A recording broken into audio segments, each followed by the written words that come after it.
I'm Bobby Jackson. And welcome to another episode of To Hell and Back.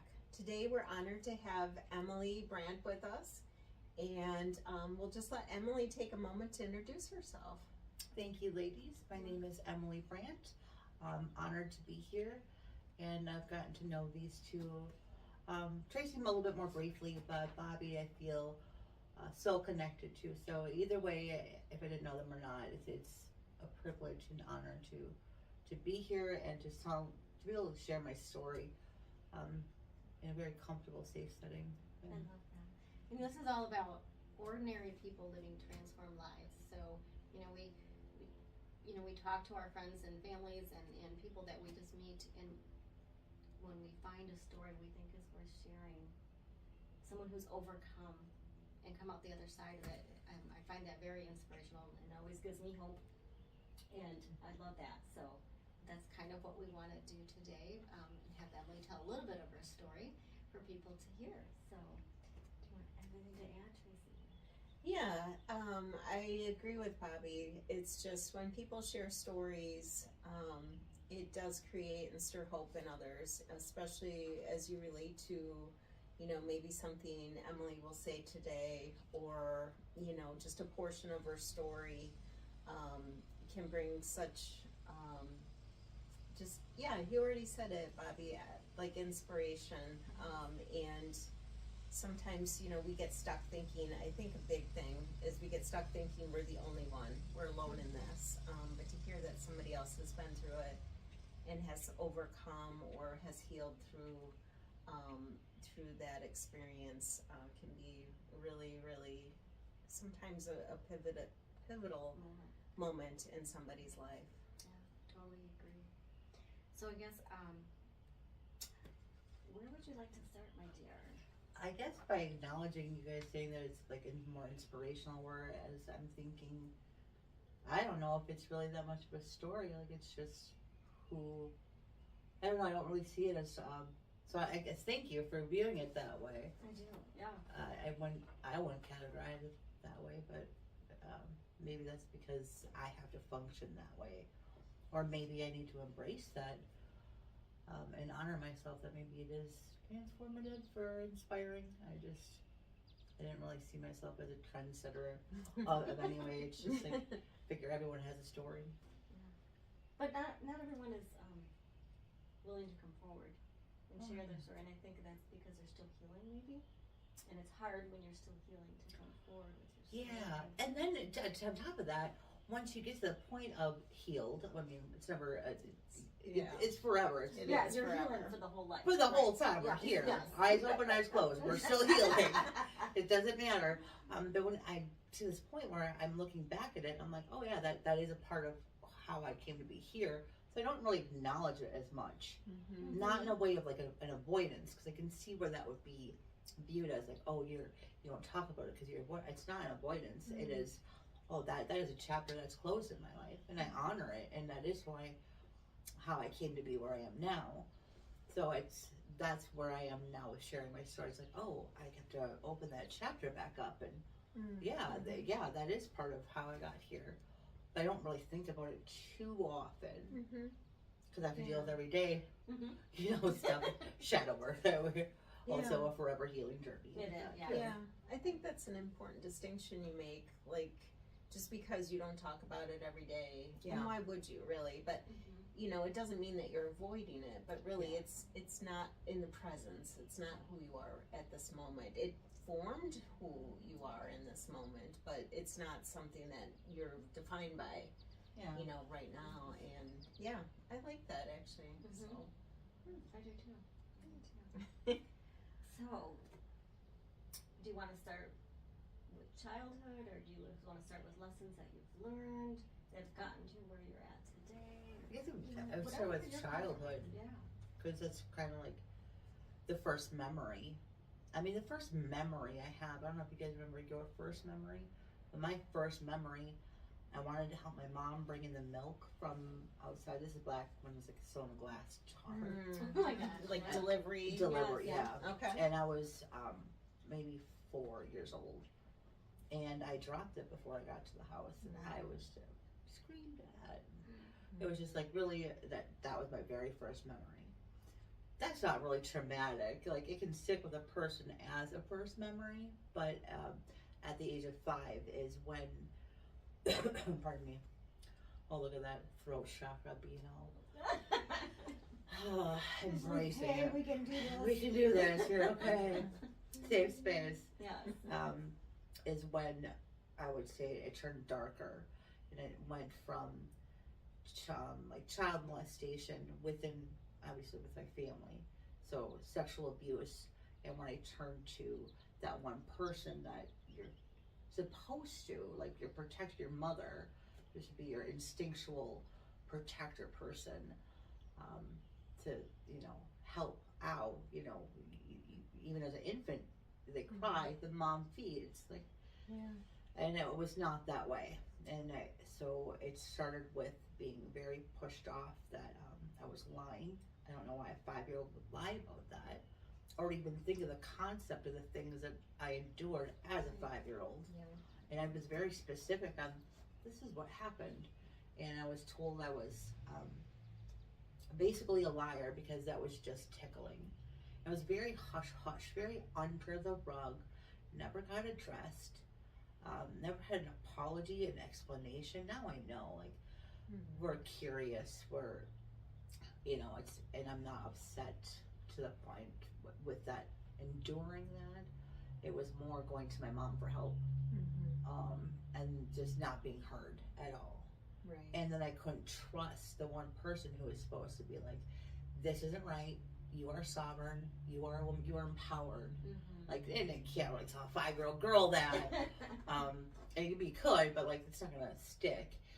And not addressing that type of trauma, that is years in therapy, because even if the kid turns out like, oh no, I'm fine, like nothing happened, or like I'm okay, it's not okay. It sticks in there for a long time, and it wasn't even the first time that it wasn't a one and done. And this was my sanctuary, my home, and even being left alone with family members like this, I would always try to escape. I couldn't talk to, how am I going to even say it's happening and this is happening when I tried. And then it try again. Yeah, why bother? Maybe this is just what is supposed to happen, and I don't know, I deserve it. You just get all these feelings built on a very small person, and then it just escalated, and it's almost like, because I didn't have that formative moment with my mother or any strong woman figure to be like, that is not okay, this is your body, this is their body, I don't think they knew how to navigate it. And I understand that. It's not like, they came into this world thinking like, I'm gonna really mess up Emily. Like, they just didn't have the tools. And sometimes tools become available when something really elaborate gets broken, and you gotta like dig deeper, outsource to find a better tool. And that's part of not just the hero journey, but being the black sheep. Yeah, you talked about that in our pre-interview about being the black sheep. Yeah, which I think we're gonna touch on. I guess a question I have for you, being that you didn't have that support from your mother, and being able to go to her and have your voice heard and your experience believed, and then I guess really gaslighted and told that you were just tickled. What kind of coping strategies do you think, even as a young child, that you developed at that time to deal with it? Masking, big time masking, and then that's also how most empaths, not all, some are just born with it, but that's how they kind of integrate their skill of being an empath, because empath is tenfold. Like, it's a blessing and a curse. I can feel emotions. I'd have to be able to keep that part of my subconscious open, to have this radar to understand whose frequency, who's vibrating at a level I can be comfortable around, or I can trust or feel safe around. And then when I'm around that person, then I can just kind of double up to how they're kind of like living life. I don't realize it then that that's what I was doing, but now like Right. retrospectively looking back, it was just figuring out my empathy skills, who I could be around, and then with having that skill set, I would know how to make people happy. Because most internal everyone's fear, worry, sadness, fear, worry, grief, and grief is the one like I'm very strong with, because what's the opposite on paper? What's the opposite of grief? Maybe humor or laughter, or like just like have like light. And I can make very charming. I can just very, very entertaining. So that masking led me to be a very good entertainer. And I think at the age of 9, I said, Mom, look what I can do. Just like this. And I just started sobbing unconditionally. Like, I mean, just emotionally. And she said, I could never trust you. And I'm like, what? What do you mean? I'm like, no, this is what I can do. Like, I can act. You thought it was a great thing. I did think. Yeah. I did think it was a great thing. Like, how cool is this? Like, is this what everyone can do? Look what I can do, Mom. Like type thing.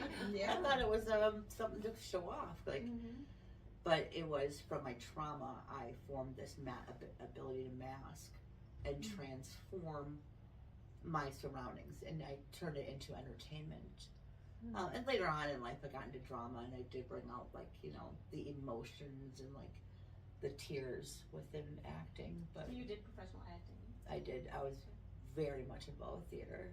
Oh. Many didn't know that. awards. I didn't know Wow. that. I That's didn't know exciting. that. I was a theater nerd, you guys. Wow. We are in the presence of a theater.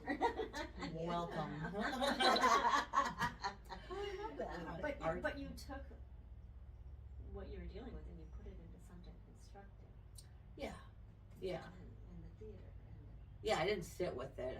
But I didn't know I was utilizing like Right at the that time. that you didn't skill. realize that. And that kind of went down a different path, because you can only do that for so long. It can only satisfy so much. It can only scratch that itch to a certain level.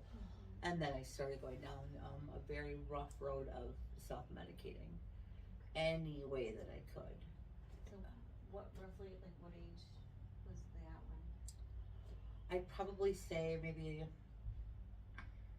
11 is when I would start drinking like a bottle of NyQuil a week, so I could sleep at night. Okay. And I did, again, try to like inform my mom, like, I can't sleep at night. How freaking could I if I didn't even feel safe? Right. Right. I mean, I didn't know that. I just thought I had insomnia. And they did try natural remedies. I remember they had lavender oil, and they started out in the back of the neck. And then and I'm like, it's not working. And then they go here. I'm like, that's not working. And then went here, and that didn't work. And then here, and eventually right under my nose. Like every single night we would try something, and it did not work.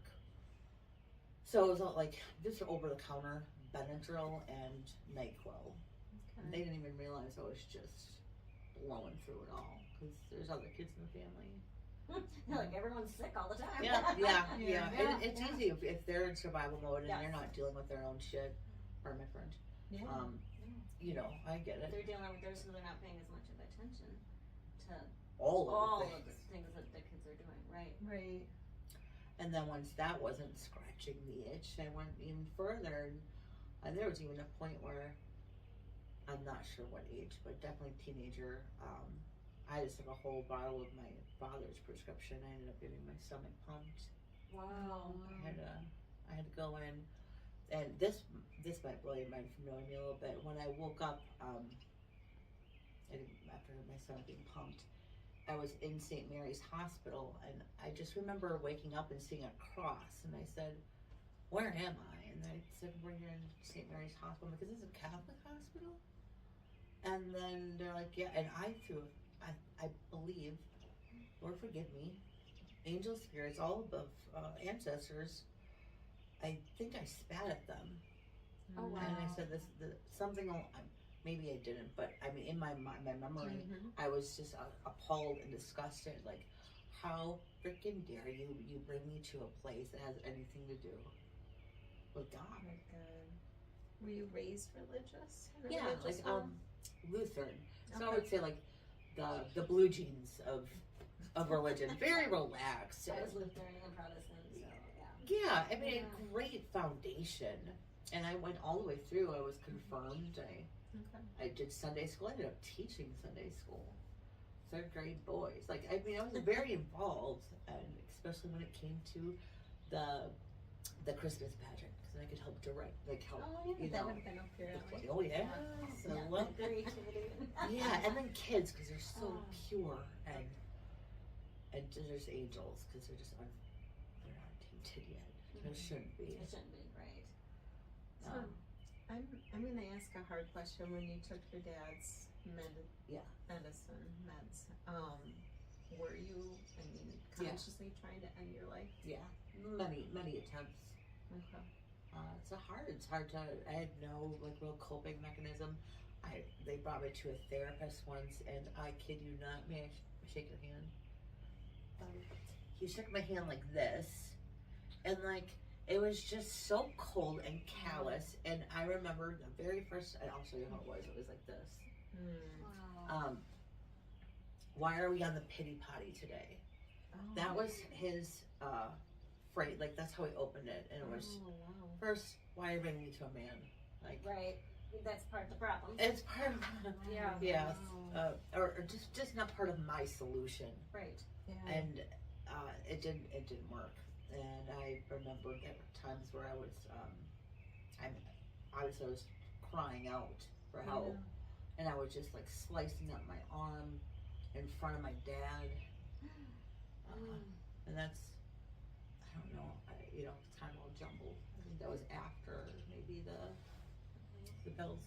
Did your mom ever put together, like, like cutting yourself and the attempts and things like that with what you had shared with her when you were young, or do you think she put that together, or? I don't think she'd still put that together unless she's watching him. Well, she might find out now. Yeah, maybe. Oh. I had to watch the other one though. I had to watch the one. Oh, was it? Susie? Oh, good. So, I'm not sure if you'll know, like, or if you want to answer, like, how many times did you try to end your life? Probably seriously 2. Okay. 2. So, can you, again, if this is too sensitive, you don't have to answer anything, like the last time that you attempted that was serious or whatever, and you went, I need to keep going forward. Like, I looked at a bigger purpose in this life. Oh, I don't know if I ever got to that Okay. till recently. Or when you didn't want to end it, I guess. I don't know if I didn't want to end it. Okay. I don't think until recently. Okay. I think it was just more like, how can I get through this? Okay. It wasn't like, how can I Yeah. thrive? It was just, it was surviving. Yeah. How can you survive? It was just survive. That makes sense. So then from that point, that was kind of your teenage years, then you talk about self-medicating, so how did that progress into your 20s? Well, even before I got to the 20s, the self-medicating, like it just ascended with different types of self-medicating. And then if you're putting yourself, especially as a young woman before her 20s, I'm around different types of men, and I was 13 was my first sexual assault or rape, because I was put in a situation where I was trying just to get high. I was trying just to get some weed, and I wasn't really on. I look at now, I don't use, but weed is like a plant medicine. If it's honored respectfully, it can be very beneficial for certain uses. But at this time in my life, I was just in it to numb, Right. and that was at 13, and then again before I was even 20, it was I had another 2 more situations that led me down with like trying to get drugs, trying to numb, again just to survive. Right. Any way that I knew how. That was my coping mechanism. So it led me more to two more instances with 2 different men that took force and very abusive. That one led me to an abusive relationship with their dad, my children's dad. Okay. So then that hits 20, and still from 20 to 30 was just a lot of alcohol. I mean, a lot. I would say maybe. Do you know what rumplemint is? Yeah. Isn't I that that do. mint? Yep. Yeah, oh god, I Mhm. had something else. Yeah. It's 100 proof alcohol, I believe, or something like that. Yeah. Mm-hmm. So that would be The smell of this makes me nauseous. like a bottle every 2 days. So, Wow. Yeah. Wow. so I was really thinking about energetically, like in the spiritual aspect. That's so my aura field was very thin, and I had a lot of things coming in. And that's the only way you knew how to handle them at that time. Yeah, I would, which I don't even know how. I don't even know how I got here. Well, we're glad you are, but Yeah, it's a sometimes blessing. we look back and go, man, I can't believe I made it. I cannot with that. Those years, 20 and 30. Oh my gosh. Even though like I wasn't trying to actively get like end my existence, how could I not view it as I was? Yeah. You were not knowing, unconsciously trying to. Yes. Yes. You're right. I I absolutely think was. that's when people have addictions, they are unconsciously doing that because that's the only way they know how to cope. And in the back of your mind, I think our higher selves, we realize what we might be doing to our bodies, but we don't care. Yeah. Because no one else showed interest in caring to help. And there wasn't like the attempts with the lavender oil and like the couple therapy after my stomach didn't get pumped. I was put into a home for like a couple weeks maybe, like an inpatient, but it wasn't through like a local establishment. It was like a private thing. I couldn't even go to like a Bell and Psych Center. It was like a weirder outsourced private. It was because again very hush hush. There were no phone calls that I had my period. There was no announcement that Emily's having these problems or this happened to Emily. It was Keep it. Yeah. Okay. Which makes sense why I went more towards theater to like be in the spotlight, to be seen or heard. To be seen. Yeah. That does That make makes sense. Yeah, it makes sense. It really does. So what you're talking about then, is that the reason? I know you mentioned when we spoke to you before about feeling like the black sheep of the family. Is that why, or is there a greater dynamic to that? Well, yeah, I very much rebelled as the black sheep, and I did not. Okay, well, I would say the main reason I'm a black sheep is because my mom always wanted a girl. Because I have brothers, and I'm the youngest. So she wanted that girl, and I just, how could I embrace my femininity if it was violated at a very young age and then continuously? Why the hell would I want to wear a dress or be on cheer? Yeah. Or wear makeup, or do my hair. Or look really pretty and sexy. Yep. Yeah. Yes. And no, I will. There was one point I shaved my head. I did a 2007 Britney. I just took a buzzer, right? Because I was. Did you really? Wow. I absolutely did. It was sophomore in high school. Okay. I had that bleach blonde, long, beautiful hair, and it was, very active. So I was very fit, and I just the catcalling and the men and just. Always, I just felt so suffocated. And the only thing I had control of was like they'd always start off with like, "Oh, your hair's so pretty," and that was your eyes. Your eyes are so pretty, and I was just like, "These are just parts of my meat suit. Like, who the frick are you? Like, stop looking at me.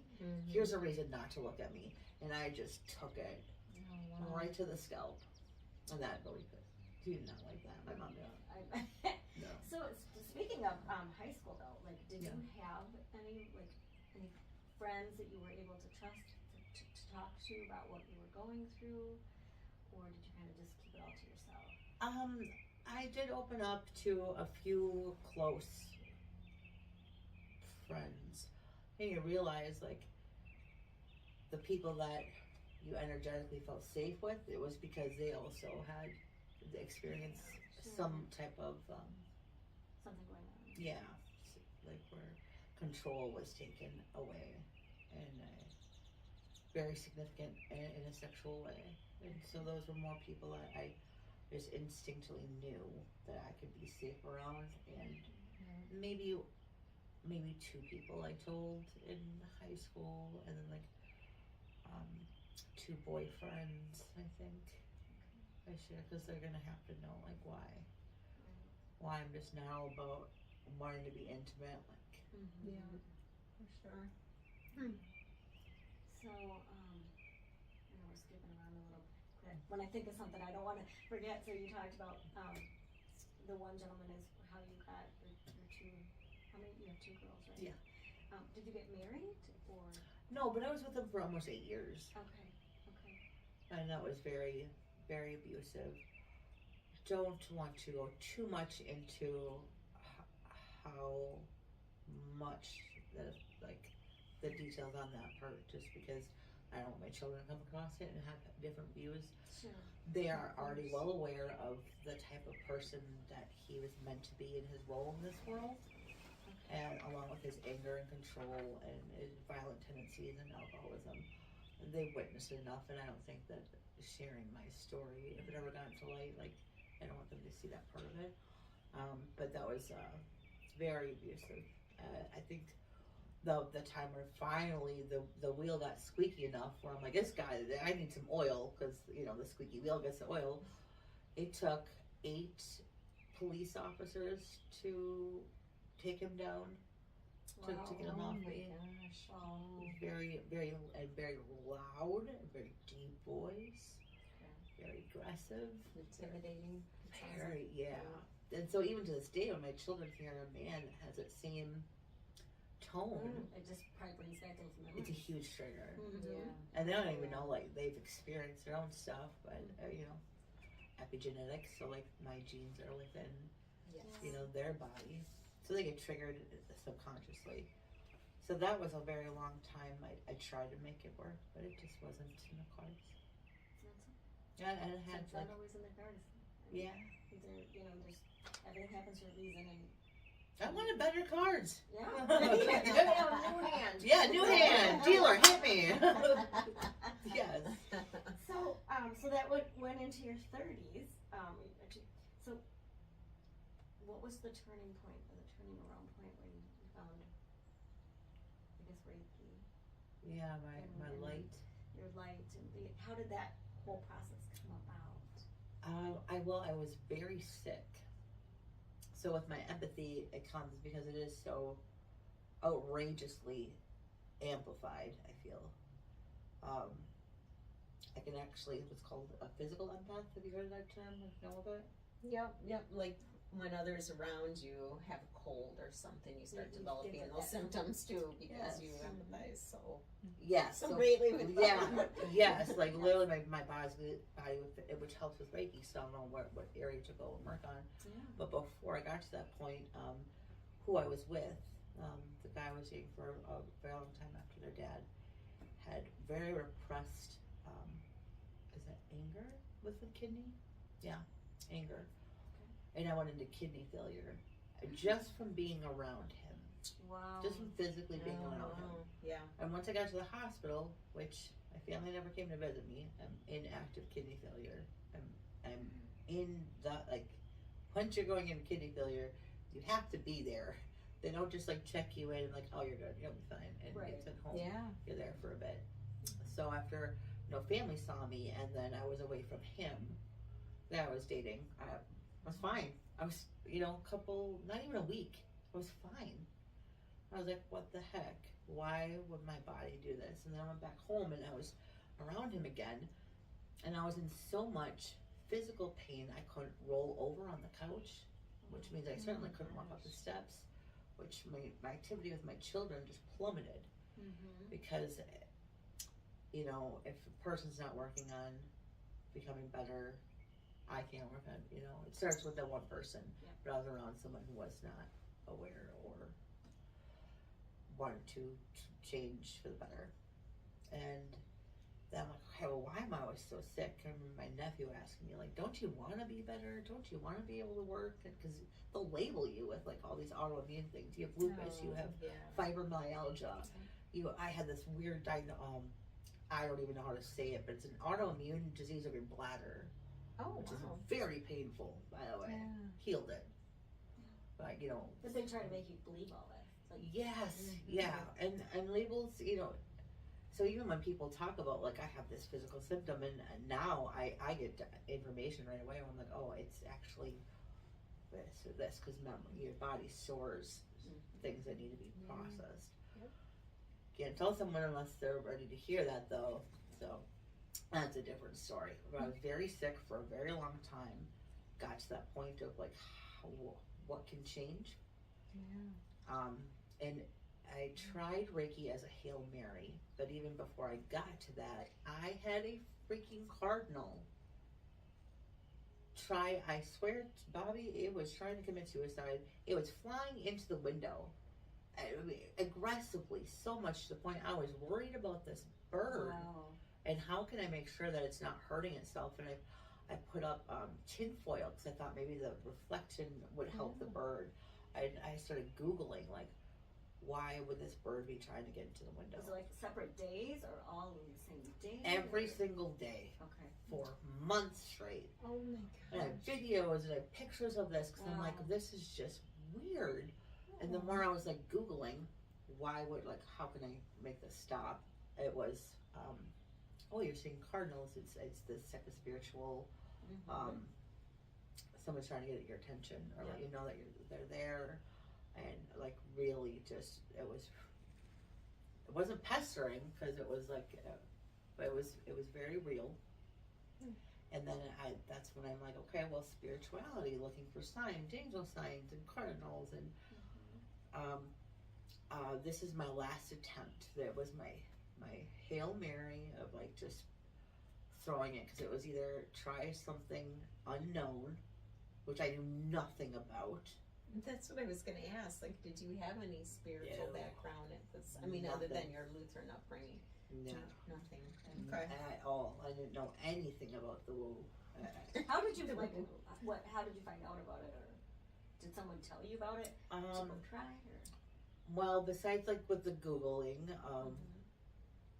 I reached out to my oldest daughter's godfather. Shout out to Greg Cunard, who, and he's like, don't you remember I tried Reiki on you a long time ago, and I don't know if he actually got certified. I think he had a session, and we were very young kids, maybe like 19 or something. And to me, that's still kids. We're all kids. And he did have me lay down, and going back into that memory, which I buried. But I remember feeling separated. I remember feeling like my upper half of my body wasn't connected to my lower half of my body. That's all I really remember. Okay. But I reached out to him. I was like, hey, what do you recommend for to go see a Reiki person? Because I wanted to reach out to someone I trusted. That could guide me, because it was kind of scary. I was very scared of it. In the first place I walked into, I wanted to run right back out. Like crystals and saves. Yeah.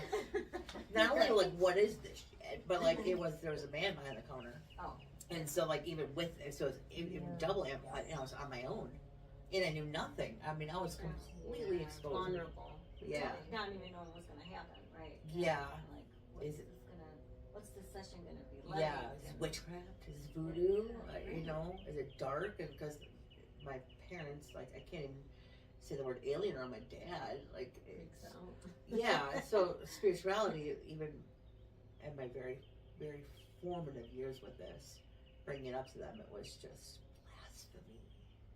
Oh, okay. So even that makes you a little bit of a black sheep too. Oh, yeah.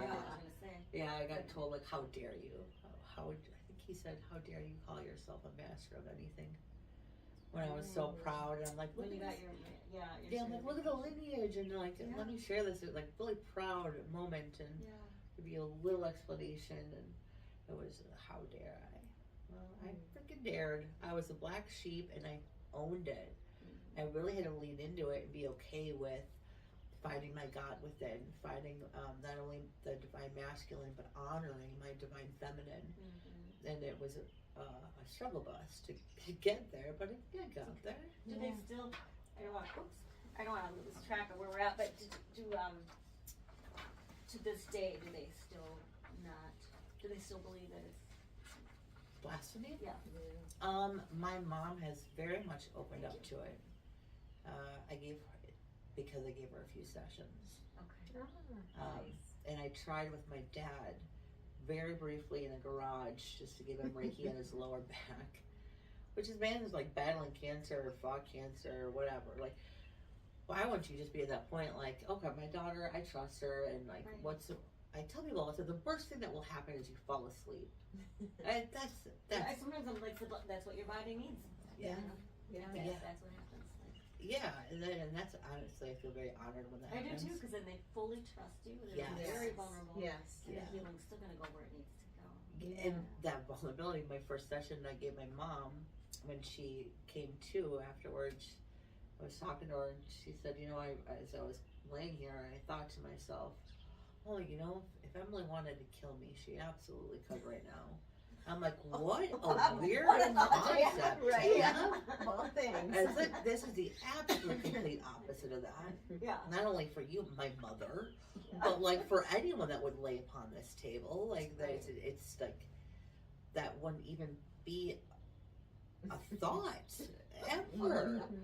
Sometimes our minds just go in weird directions. Yeah, but I couldn't ever think about Wow. like that's what spoke to my mom. I think Wow. maybe subconsciously she realized like Emily could have done a lot of harm not only to herself but me, and she Because flipped maybe it. she was remembering. I think in a really weird way. Yeah. Yes. Yeah, that does. I had that thought too. Yeah. I don't think she knows that now to this day, but yes. She watches this, she won't. Who Yeah. knows? Yeah. But yeah, that makes sense. Yeah. So going back to your first Reiki Yeah, the first session, if you Oh. don't And the mind crystal picking up story. that story. Oh gosh. Yeah, okay, so I walked to the shop. I knew no one. I was by myself. It was a man behind the counter. I almost ran back out. And then I just got information, like, do you have a brochure on like your prices? And even then I was very timid and I left. And I convinced my friend to be, this is such bad friendship, to be my guinea pig. And I said, look, I'll pay for a session if you go first, and then you can tell me how it is, like if it's safe. And I still apologize to this day that I didn't really throw her under the bus. I think like I felt inwardly, I trusted that this was the right place to be, and it was of complete healing. And I would never put someone intentionally in harm in that manner. So in my soul, I know that I was still doing good, but now I'm just like on the surface, what a weird friend to be like, try out this really weird thing we know nothing about with this man in a back room with, you know, that we When don't you know. put it like that. Yeah. I'm That sorry. sounds a little creepy. It does. It's like the unknown, and Yeah. like, especially she is like the same, not the same, but like so. We resonate on that frequency of being harmed, Okay. you know, from men. Sure. And when she came out, she's like, "It's fantastic. Get in there." And I went in. Awesome. Yeah, and it was just the experience with the first session. Halfway through, I did like my body sprung up. I could hardly walk when I walked in.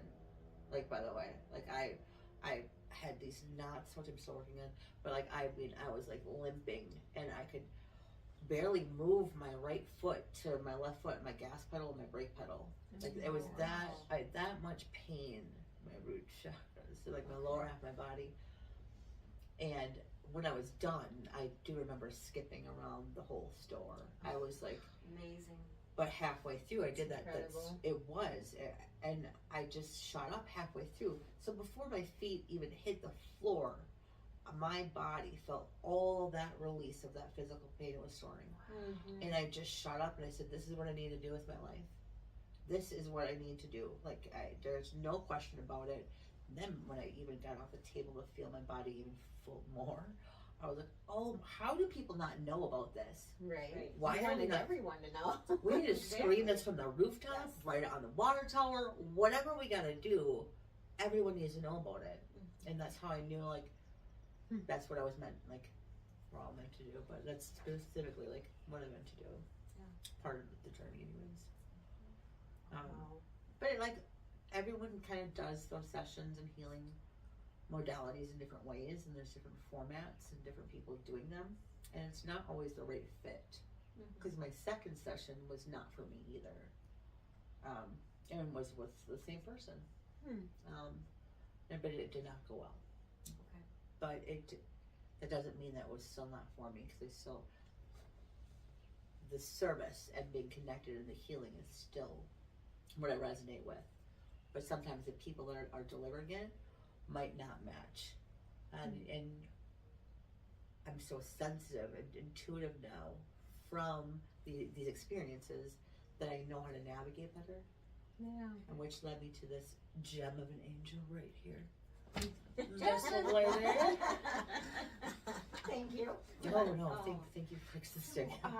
So you, and I think so you said like for the first like 32 years, you didn't know who you were. Oh yeah, I know. So was it at this moment when you had that experience and you said, this is what I need to do, and that's when that Yep. it all came full circle? I mean, it snapped. It snapped. And the reason those 32 years I didn't know who I was is because I was masking. Mm-hmm. Yeah. Whoever I was around, I would just I'd take on them and like however I can make them happy. Because if then they're happy, I'm safe. And then at that age, that's what it was like that snap, where I'm like, this is it. Yeah.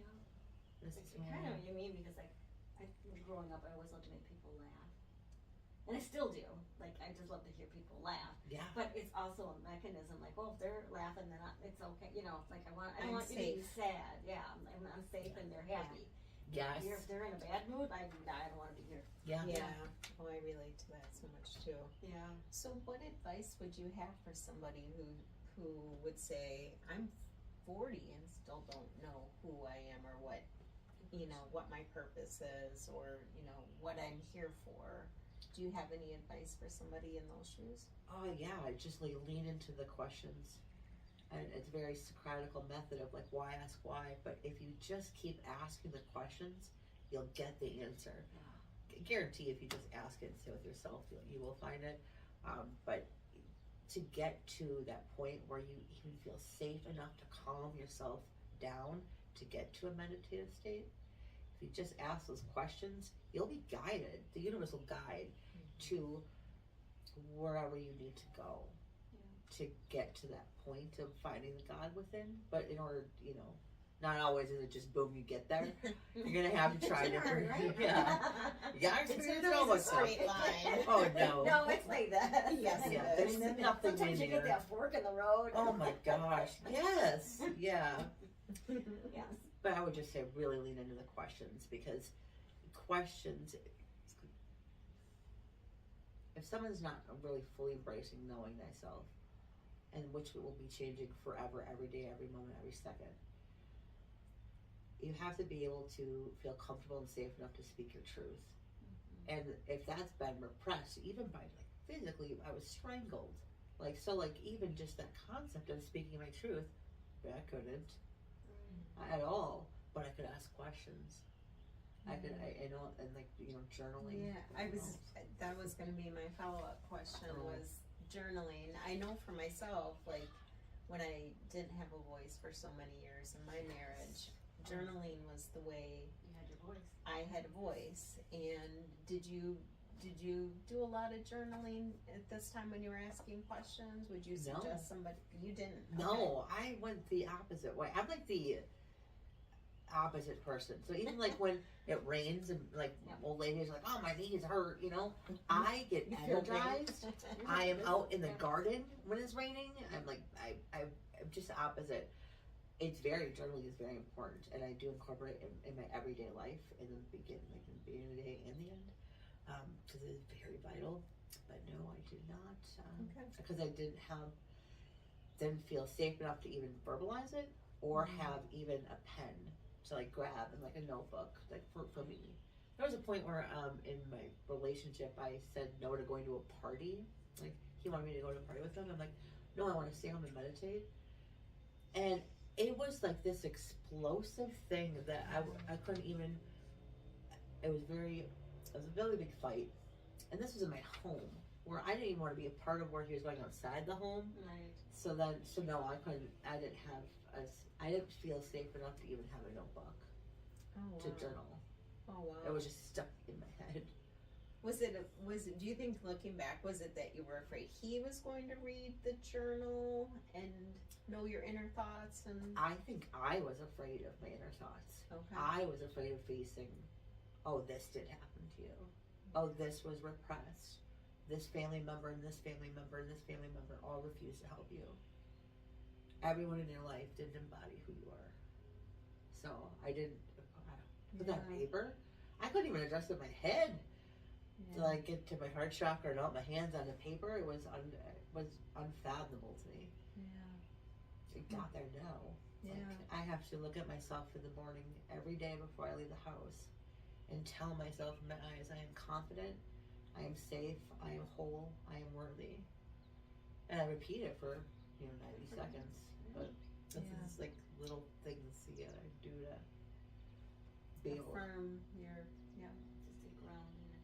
So, for these family members that are you in contact with them at this point? Like, are you, Yeah, I am.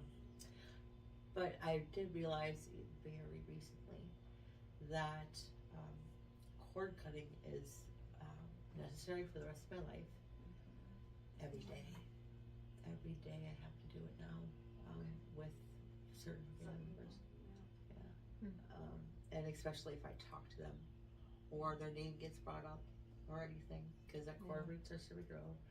And even though I claim sovereignty and I'm on my healing journey, if they're not, clearly they're not yet, if they're around any type of attachments or lower energy vibrations, demons, whatever you call it, that can actually not only go into them, their soul, but out their ethereal cord straight to me because I'm connected to them. So I have to cord cut religiously and daily now. I recently found that out. So maybe for those who are listening and don't know what that means or what you're talking about, I think Bobby and I do, but for those who don't, can you explain what that is and what process you use to do that? Yeah, and I wasn't sure if I should even bring it up too, because I'm like, I don't know what people know. Well, explain it. I think there might be some people who don't. So Yeah, because there was once upon a time I didn't know what it was. So You're like, well, is it a physical is cord? it a physical cord? Right. So I always like to start out with the same phrase, like in an infinite world of possibilities, if you can imagine this cord, this is the etheric cord in the ether, from your belly button connected to especially your parents. That was my first cord cutting, was with my mother. It's coming full circle, guys. I'm just acknowledging that. Yes. I was scared too, because I was like, when I did my first cord cutting, reaching out to someone very well known with the process of it, I thought it was going to cut off my relationship with my mom completely, and I'm like, no, I don't want to do that. You're not quite sure what's going to happen, right? That too. First, yes. I'm like, is it witchcraft? What is it? No, it's not at all. It is completely with love, and with, I personally call him for Archangel Michael. Okay. And there's different deities that will always, step in. Archangel Raphael for healing. Big time fan. And these are just like the Christian mindset. I also like, there's Shiva and Krishna and like Ganesh. There's a multitude of different deities out there. They're all from the same place. Exactly. And they're all there to assist. You just have to ask for it. And I didn't realize that. So it's just getting into I get into a very grateful space, my heart space. Just to kind of like raise my vibration. So it's not like sad and fearful and full of grief and pain and sorrow. I just bring it back up and just really focus on like laughter, like here, especially a child's laughter. I don't care whose child it is. Like innocence, right? Yes. Yes. It's just pure, or like the sound of stepping on crunchy leaves. Just anything that like really brings me to like the present happy moment. I get there and I visualize that cord with the other person, and I do call in assistance. I go through actually my guardian angel, and I outsource, and I have them call in, the ascendants, my ascended masters and angels, archangels, and they come down and cut that cord, and not only will they help cut that, but I will typically envision my hands full of Reiki energy, because your hands get really hot. And I'll hold that cord until it dissolves from the heat of my own hand. So I actually use the universal life, the healing, and I do send them off with love and appreciation. Yeah, I think of it this way, like a thank you for leaving. Yeah. That's my mindset. Don't let Yeah, I think there's a book we call that or something. Are you like that. serious? I have something like that upstairs. I can't remember that's the name, but like, thank you for. It's something like that. Like Nice. I you know, appreciate because that. They taught us lessons, and it's like Yeah. thank Yes. you for going. That's Yeah. it right there. They Yeah. taught us lessons. Yeah. And- I agree. And nothing changed like with that relationship with my mom that first time. It actually got better, and it continues to get better. And I just realized, Oh, God. man, for every person you interact with a day, a cord will grow. But it's very, very, very concentrated cord with family members or anyone that it's linked to. Maybe you're somebody you're married to or had a relationship with for a long time. Doesn't matter. Like those ones are they're a little bit thicker, so they can grow more. Wow. Thank you. Yeah. Do you want next? Well, I was just we did have a question here, Emily. So you talked about a 4-part process you underwent and are currently trying to transmute anger, which was a surprise for you to discover that you were holding on to. Yeah, I had no idea I was angry because I'm a very upbeat person. I didn't realize I was upbeat because I needed other people to be upbeat because I was safe. So I was like, holy shit, I'm actually angry. I am pissed off. I am, the patriarchy, damn the man. And even on the driving on the highway, I'm like, mother truckers, use your blinker. You know? Dusty, I think it's that guy that does all the animal videos. He's always going, mother fluffer. Mother fluffer, I like that. I usually do trucker, but I don't know why. Pardon me. With that anger, I come to realize that I really do have. It's given me a chance to acknowledge and honor my shadow work too, and I didn't know what that word even meant. So it helped me realize my triggers, and so when I see people now and they're not using their directional lane on the highway, I'm like, oh, it bothers me because I'm not sitting down, which I do now, and in the morning I have my intention written out, and I talk to my guardian angel and my spirit team and my ancestors, and like, this is where I want my life to go right now today. And this is where I expect it to go because I'm in alignment. I wasn't doing that. I wasn't taking the time to really just like sink in, and that's why it bothers me when people don't use their blinker. I'm like, oh, they're not letting other people know where they're going in life. Yeah. I'm not doing that to my spirit team and the God within me. Okay. I was like, holy shit. And then I'm like, okay, well, why am I so upset about people not parking in the parking spot? So like when I talk about anger, it's not like anger, it's like these little tiny things, but like, oh my God. Little tiny triggers everywhere. They're tiny, but like in me, I was just like rage. Yeah. Oh my gosh, I was Disproportionate to the Yeah. offense. unbelievably. Yeah. I think it's INFJ trait too, where we are very good Yeah. in a crisis. Like we can handle anything. Yeah. It's absolutely gonna be fine. But like 100%. a little tiny thing, it's like the world Yeah, ending. after you're done dealing with that crisis situation, one little thing can. Yep. Yeah. Yeah. I think you're right. We're all 3 INFJs, by the way. Yes. Yes. Represent. Yes, we are representing. Well, we expect fairness too. So Yes. So the justice. yes, the justice part. Oh my gosh! It's just if there's any type of injustice, again, that rage would just Yes, I totally fume relate. out me. Like, are you? How would there be any possible thought of like? I still to this day I have a hard time. I think just our personality traits being that we all have a hard time with that. I think. It doesn't make sense. Yeah. Why would you hurt anything? Anyone. Yeah. Or anything. Yeah. I think because it's not fair. Yeah. It's frustrates. And then I go dive deep. I'm like, oh, they're hurting other people because they're hurting on the inside. And, oh, I can rationalize it, but Yeah. that first like quick bit, I'm like, oh my gosh, I could just blow steam out my ears. Yeah. You know, I just have to tell you guys a funny little story. Speaking of road rage, so I have a new, probably in the last couple years, way of coping with people because I have to drive to Appleton from Pulaski 3 days a week for work, and I'm not the best about getting out the door like when I should, right? I'm always running a little late, so I get a bit pissed off when I'm on 32, which is how you get to 29, which then I can pass everybody right that I need to, but 29 is only 2 lanes, or 32 is only 2 lanes. So now when somebody's going 5 under the speed limit and I can't pass because I have all this school traffic coming into town. Oh. I'm like, oh, thank you. You're just keeping me from getting a speeding ticket. Yeah. All the time. This guy's keeping me from getting a speeding ticket. Or- I've just Or- transmuted that. Like, I literally, and it's true. They really are, because I Or an can accident. pass and get a, Or you're in an accident, yeah. yeah. And I always go back to 9/11. Yes. All the stories you heard from people that were either called in sick that day or were running late. Do you remember the guy that was like stopped to get a Band-Aid?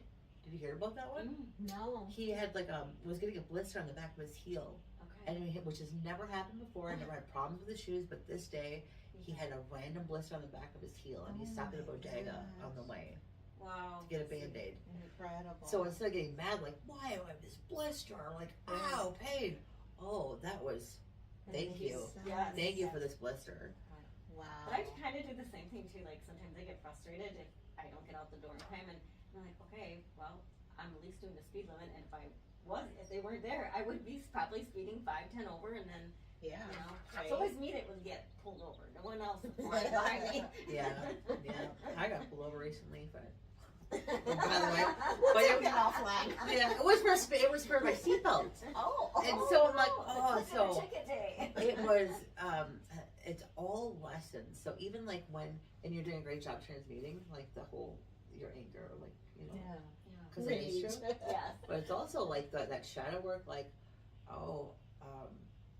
don't rush yourself to get out, like, or maybe time management or something, like, I don't know. There's something a little bit more of that, but I do love and appreciate like that transmutation, because it's just that simple mindset, and because there's all these certain things out there trying to lower our frequency. Yes. And Yeah. I gotta Absolutely. keep that up.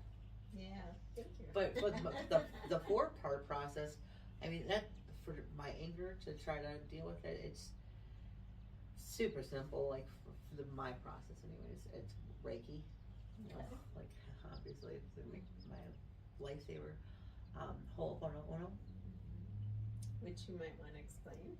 I want Bobby to explain it. Oh yes, Bobby would be great. To I would explain. not know of Ho'oponopono without this magnificent angel. Well, there's more to the story, but it's a simple phrase. It's I'm sorry, please forgive me, thank you, I love you. And we're not just talking about saying that to other people. You have to put that to yourself first. Oh my gosh. And it's a Hawaiian. It's a Hawaiian phrase, and practice. so I love the backstory that you gave me because I knew it came from Hawaii, but I didn't realize. An infinite world of possibilities. Yes. So I just recently took a course on it, and it's because you have to heal yourself first before you can heal other people, and that's the hardest. And we're always healing, so we're always working on ourselves and helping other people, because we all have the ability to heal ourselves. We're just as practitioners, we're just trying to show them how. And giving them the tools to do it. So I love that, and that's another phrase. I say the Reiki principles every morning, and then I say the Ho'oponopono every morning. I do. Or Susie says a whole pony. Oh, I love her. That's why I have because to honor symbols and phrases, I actually have it's JFT, and there's a B on here. So like just for today, I love that. B. So just for today, just be, and then I remember, I can just be me, it's okay. Oh, just for today, and then I do my Reiki principles. And that's what I love about, and for people who aren't familiar with the Reiki principles, there's 5 of them, and they start with just for today. And the reason we do that is because yesterday's gone, it's over. You can't really control tomorrow. What you have is right now, and so just for today.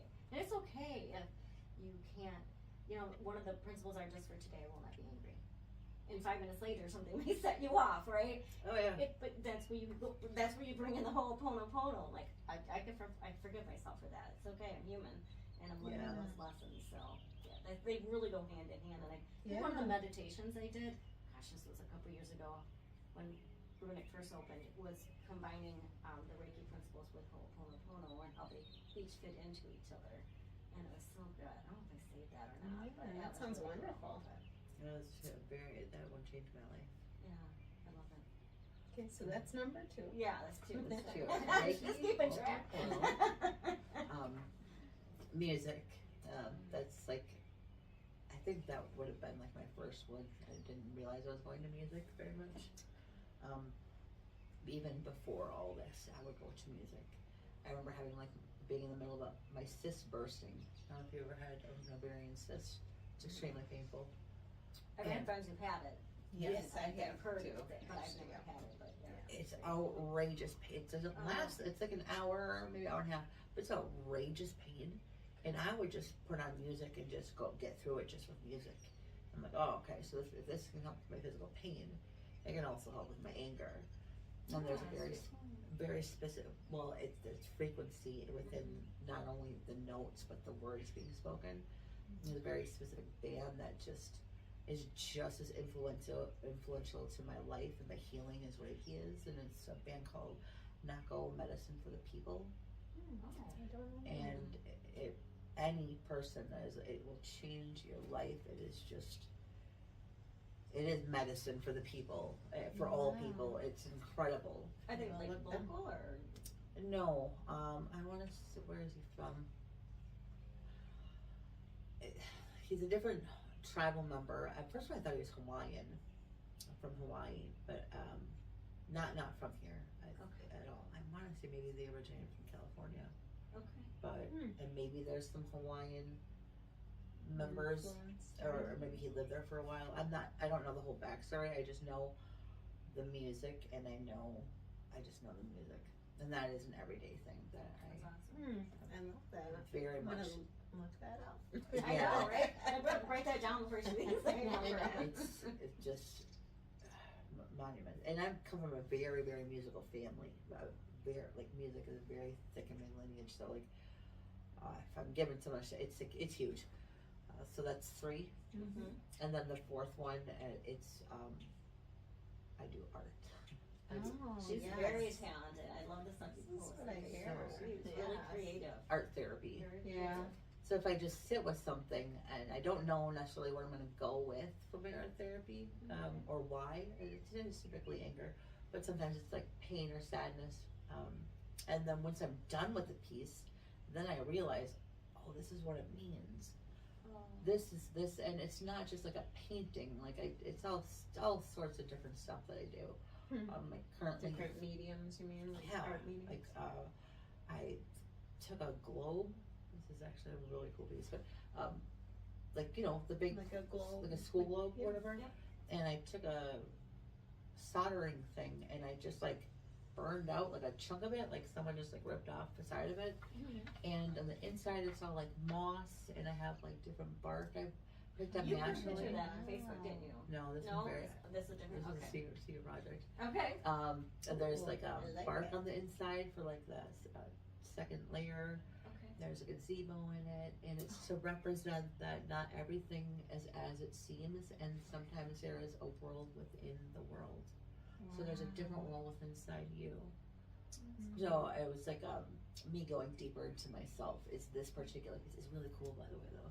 It's got fairy lights on the inside. It sounds very cool. It's got little miniature hose and rakes and a little watering can. And Oh my gosh, I love Are you it. gonna show it at some point? At some point, yeah. Okay. I can't wait to see But I it. do all sorts of different things. So painting and creations and art therapy is a real thing, and usually it is stemmed from rage or anger. And sometimes I'm even angry about being sad, or I'm angry about being angry, and that goes back to for clearing that is Ho'oponopono is for me. That's what works for me in those circumstances. But the combo of those 4 is help me transform or transmute as much as I can right now with my I think anger. that's amazing, and I think that's You really channel that helpful. energy, right? For anyone listening, a listening. positive way to channel that. Yeah, because Negative energy, I guess. sometimes you just want to be damn the man, but even if you could, that doesn't really solve what's happening on the inside. Yeah, right. And to get to that inside part, you gotta fix your own shit. As you were saying before, to be a good healer, you have to keep healing. And what I like to say is a better me is a better we. That's good. So, but if everyone thought that way, How amazing it would be, right? it will Yes. be. It Alright. will Yeah. be. There you go. Gosh darn it. We're trendsetters here. Right? Pave the way. We are. We are. I Thank you. So, yeah, so it kind of brings us to current day and your journey, and anything else that we haven't covered, like that your other tools in your tool belt that you're using to. Yeah, I mean, I did the journaling, but for the metaphysical side, would also help me because I'm like, oh, is it really just 4? No, but those are yeah. That girl is endless. My toolbox is very vast. A big one that helps was finding hypnosis, which also led me like the QHHT, quantum healing hypnosis therapy. I found Dolores Cannon before I found out even what hypnosis was. I don't even know how that came about in my life.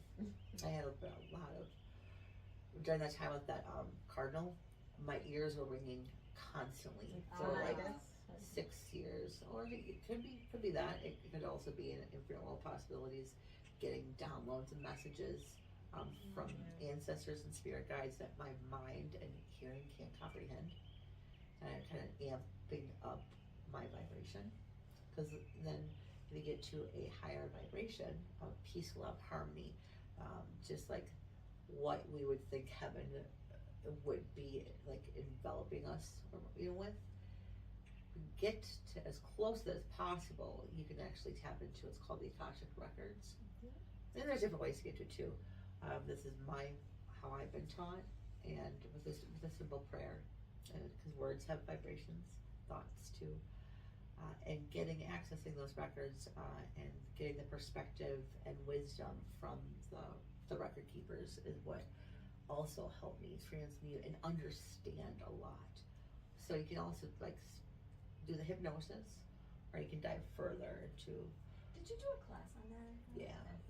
Yeah, I did a You course. taught a class on it? I spoke on it. Okay. I wouldn't say I taught it. Well, or no, but anything. you held a class and trying to. I held a gathering of words. That's all it was. But I love that, and I remember when you were first going through that, when you were first learning it. See, I got obsessed. That was my rabbit hole. Yeah. But Edgar Casey started that. I mean, it goes back further, but 20th century. He's known as the sleeping prophet. Yeah. If you're familiar, and that really just dives in. If you do you ever have a client under hypnosis that have accessed the records yet? Mm-mm. Not yet. That's I've read a couple books with Dolores. Yeah, I've got some. I'm taking on vacation when I go along in July for the celebration of life for my uncle. I'm taking a couple of Dolores books with me. So. Oh, blast! I've read every single one of her books 3 times. Yeah. 3 times each. She's got That's amazing. How much? 17 books. Yeah, she's got a lot. I think I have 8, maybe. I'm a rabbit hole pro. Yes, I just you wanna be- are. I think it's because it's my trauma response, because I want to be very thorough Yeah. on my questions on why. Everything is why for me. Why? But it's almost like they teach you to, like when you were, in the corporate world, or when you're at work, you keep going down why, to get to the actual reason. In the corporate world, though, they tell you to, all right, enough of that. Well, see where I was, it was like always keep going why, Okay. until you got to it. But I think Yeah. every company is different. Yeah. But even on her personal life, like you had mentioned and said, it was perfect. Like on the surface, it makes you seem like, oh, I got this generic answer, but keep drilling down. Yeah. And get to the Yeah. core. You really do, because it's not just like a chronic illness or tinnitus or arthritis or what have you, dementia even. Like there is something correlated with our physical ailments to a trauma response, and it might not even be our own trauma. It could be, again, a different world of possibilities, a different time, like different lifetime, Yep. or epigenetics, where it's passed down through our DNA from our ancestors, from like our, and it's passed down through the feminine line. So mothers, grandmothers, great grandmothers, and then on the father's side, it's not the father's trauma, but his mother and his mother's mother, and so it's not not so much the male, which is surprised me. Yeah. Yeah, really. It is interesting. Wow. This isn't even a summary, you guys. This is just a quick little blip into the life of Emily. It's been wonderful. Yeah. It's been fantastic, and we are so happy and honored again that you decided to do this with us. I guess one last, like, any last words or advice for people listening that may be struggling or going through something similar, or any last words of wisdom, I guess. Oh, it's wisdom. I don't know if I'm good at words of wisdom on the spot. If I just am like rambling, they come out really good because I don't realize I'm doing it. But I would just know that if you're not broken completely, you can keep going. And to be broken completely means you're dead, and you're not dead. And you're not dead for a reason. So just keep going, because there is magic out there, and it's not just in the movies. That shit is real. Pardon my French. That shit's real, and there's also inside you. And if you just keep going, this script will get flipped, and you have that ability to do it. Because if I can do it and I can get sober doing it, literally anyone can do it. And that would be my big thing, is even if you're self-medicating, there's nothing wrong with that. I'd rather see a drink in your hand than a gun in your mouth. So if that's what you gotta do to get by, do it. But just know you can pick things up and you can set things down. And there's other tools out there that will amplify the betterment of your life. Those are good words. Yeah.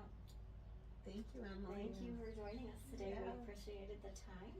And Thank you for joining thank us. you for joining us. And we'll put, like, I'd love to put that band or the music. Oh my we'll put that Oh, in the links. that'd be And Oh, some my of the heart. things. Yes. 'Cause Thank again, you. I'd like to have the information that people can, take with them and go look up. So to help them along the way. absolutely. So we thank you for joining us, and stay tuned for the next one.